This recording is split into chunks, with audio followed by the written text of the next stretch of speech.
ওয়ালাইকুম, একটা রেসিপি নিয়ে চলেছি। বিস্কুটের পুডিং বানিয়ে দেখাবো। আপনারা দেখতে থাকুন আমি কীভাবে বানাই। তার জন্য ক্যারামেল করে নিতে হবে। চিনিটা দিয়ে দেবো, কড়াটা হয়ে গেল।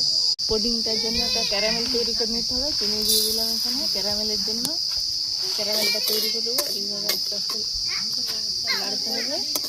ক্যারামেলটা তৈরি হয়ে গেছে পুডিংয়ের জন্য। এবার নামিয়ে দেবো। এইভাবে ওই যে দিয়ে দিয়েছি পুডিংয়ের জন্য।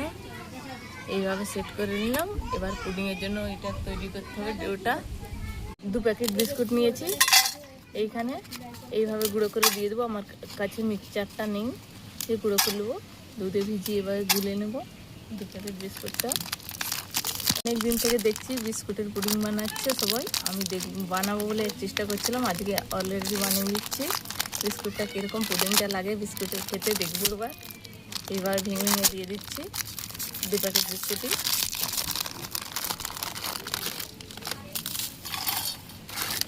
এইভাবে গুঁড়ো করে নিলাম। দিয়ে অল্প দুধটা দিয়ে দেবো। আগে থেকে জাল করা ছিল। আমার কাছে মিক্সচারটা নেই, এইভাবে গুলে নিতে হবে। 2টো ডিম ভেঙে দিয়ে দিচ্ছি। 2টো ডিম ভেঙে দিয়ে দিলাম। এইভাবে 2টো ডিম দিয়ে দিয়েছি। দিয়ে এইভাবে মেখে নেব। এইভাবে মেখে নিচ্ছি পুডিংয়ের জন্য। দিয়ে দিয়েছি। বিস্কুটটা ভিজে গেছে। আমার কাছে মিক্সচার নেই বলে এইভাবে গুলে নিচ্ছি। একটা তৈরি হয়ে গেছে।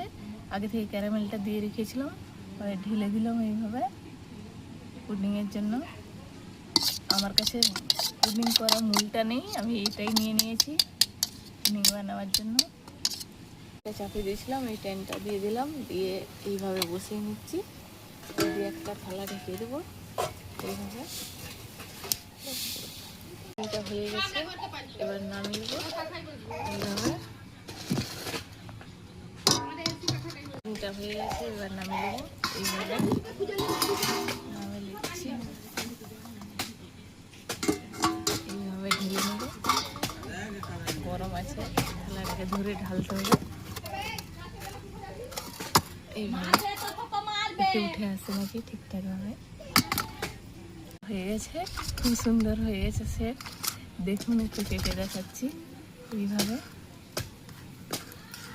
বিস্কুটের পুডিংটা খুব সুন্দরভাবে সেট হয়ে গেছে।